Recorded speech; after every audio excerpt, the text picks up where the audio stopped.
Relation building skills and need identification. I repeat, relation building skills and need identification. अगर मैं relation building की बात करूं तो मैंने खुद से कुछ पॉइंट्स ऑब्जर्व करे हैं जिससे रिलेशन बिल्डिंग बहुत अच्छे से हो सकती है। देखो, प्रोस्पेक्ट का कन्वर्जन रिलेशन बिल्डिंग पे मैटर करता है। क्यों मैटर करता है? क्योंकि जब तक आपका और उसका एक कनेक्ट बिल्ड नहीं होगा, जब तक आपका और आपके प्रोस्पेक्ट का जेन्युइन ट्रस्ट बिल्ड नहीं होगा, तब तक वो क्यों कन्वर्ट होगा? आप अपने आप से क्वेश्चन पूछो। जिस भी पर्सन के साथ आज आपने ज्वाइन किया है या एएस लेवल की है, क्या आप और वो एक अच्छे दोस्त बने थे? क्या आप और उसका रिलेशन बिल्ड हुआ था? Answer is yes. जब आप रिलेशन बिल्डिंग की वजह से कन्वर्ट हुए हो तो आपका प्रोस्पेक्ट भी तो उसी वजह से कन्वर्ट होगा। मैं आपको जरूर टिप्स दे सकता हूं रिलेशन बिल्डिंग की।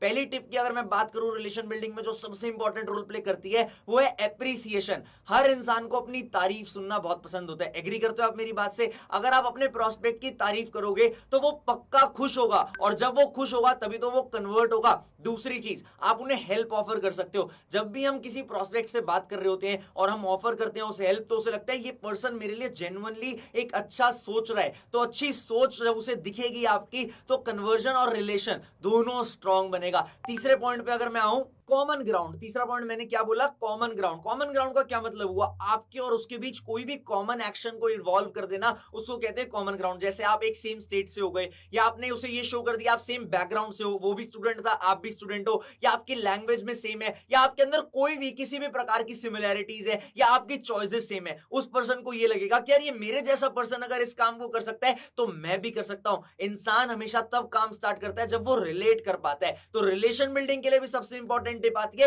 रिलेट करना। तो कॉमन ग्राउंड पे आपने बहुत ज्यादा फोकस देना है। चौथा पॉइंट, बहुत important point, never ever cut his words. कभी भी सामने वाले पर्सन की बात मत काटो। देखो, हमारे पास एक माइंड होता है सबकॉन्शियस माइंड, जो हमारे एक्शंस को कंट्रोल करता है। मतलब हम नहीं भी चाह रहे होते ना, वो भी सोचता है। अगर मानो एक प्रोस्पेक्ट है आपका, वो बोल रहा है बाहर बहुत ठंड हो रही है और आपको पता है बाहर गर्मी हो रही है, आप जैसे ही बोलोगे नहीं नहीं नहीं बाहर गर्मी हो रही है, तो उसका सबकॉन्शियस माइंड उसे बोलेगा ये तो तेरे को गलत बोल रहा है, ये तेरे को गलत प्रूव कर रहा है, ये तेरा दुश्मन है। मतलब अगर आप उसके अगेंस्ट जाओगे तो उसका सबकॉन्शियस माइंड उसे डायरेक्शन देगा आपके अगेंस्ट जाने की। मैं तो इनफैक्ट ये भी कहता हूं, अगर गलती से वो आपको राम की जगह श्याम बोल देना तो आप कह दो हाँ मैं श्याम हूं। 5 मिनट बाद उसे क्लियर करना कि नहीं आपका नाम श्याम नहीं, आपका नाम राम है। क्यों? तब तक वो ठंडा हो चुका होगा।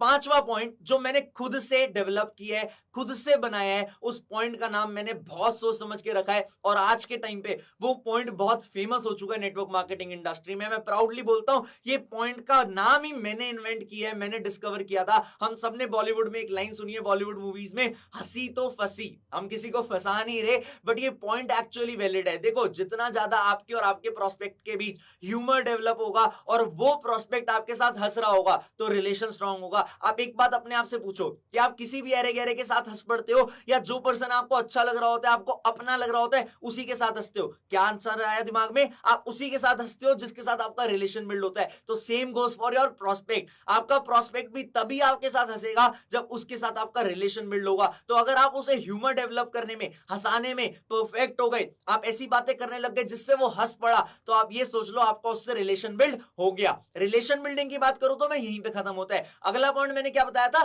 Need identification. नीड आइडेंटिफिकेशन मतलब क्या होगा? उसकी नीड जानना, वो लाइफ में चाहता क्या है। अब यहां पे नीड आइडेंटिफिकेशन में 2 पॉइंट्स आते हैं। नीड आइडेंटिफिकेशन डायरेक्टली भी कर सकते हैं, मतलब हम सीधा प्रोस्पेक्ट से पूछ सकते हैं अच्छा आपकी लाइफ में गोल्स क्या है, आपका लाइफ में विजन क्या है, आप लाइफ में चाहते क्या हो। एक तो ये पॉइंट हो गया।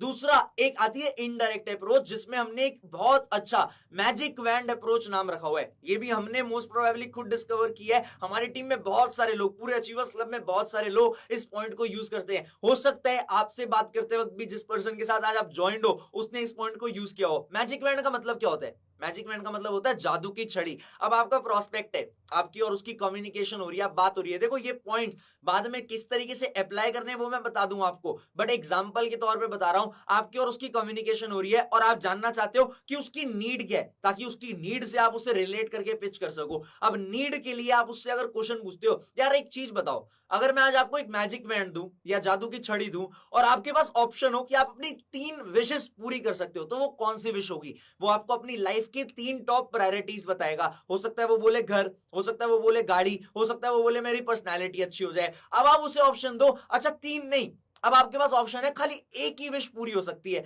तो आप वो अपनी आपको मैक्सिमम जो टॉप प्रायोरिटी होगी, सिंगल प्रायोरिटी, वो बताएगा। हो सकता है घर से ज्यादा उसके लिए पर्सनैलिटी डेवलपमेंट हो, तो वो बताएगा। अब आपको ये पता लग गया कि उसकी एग्जैक्ट प्रायोरिटी क्या है, एग्जैक्ट लाइफ की नीड क्या है, और सेकंड नीड क्या है, और थर्ड नीड क्या है। तो उस बेसिस पे आप उससे कॉमन ग्राउंड बिल्ड कर सकते हो। कॉमन ग्राउंड बिल्ड करके उस बेसिस से आप उससे रिलेट कर सकते हो। फॉर एन एग्जांपल, वो बोलता है कि मेरी नीड ट्रैवल है, आप उसे ट्रैवल से रिलेटेड एग्जांपल दे सकते हो। वो बोलते हैं मेरी नीड घर है, आप उसको एक ऐसे पर्सन का एग्जांपल दे सकते हो जिसने फॉरएवर करके अचीवर्स क्लब का पार्ट बन के घर लिया हो। किसी की सेकंड नीड आपको गाड़ी दिखती है, बतेरे लोग हैं यार जो अचीवर्स क्लब का पार्ट बन के गाड़ी ले चुके हैं, आप उसे गाड़ी का एग्जांपल दे सकते हो। किसी को पैसा है तो आप उसे मैनेजर्स का एग्जांपल दे सकते हो कि अचीवर्स क्लब में 150 से ज्यादा लोग हैं, 150 200 ऐसे लोग हैं जो 1 लाख 2 लाख 3 लाख 4 लाख रुपए कमा रहे हैं। आप उसे किसी भी चीज का एग्जांपल रिलेट कर सकते हो अगर आपने उसकी नीड आइडेंटिफाई कर ली। आई होप आपको रिलेशन बिल्डिंग के सारे पॉइंट समझ आए होंगे, नीड आइडेंटिफाई के सारे पॉइंट समझ आ गए होंगे, नीड आइडेंटिफिकेशन के। अगर आपने इन पॉइंट्स पे इंप्लीमेंट कर लिया ना, तो आप ये जान लो कि आपका फॉलोअप एक्सपर्ट हो जाएगा। मैं एक चीज बोलता हूं,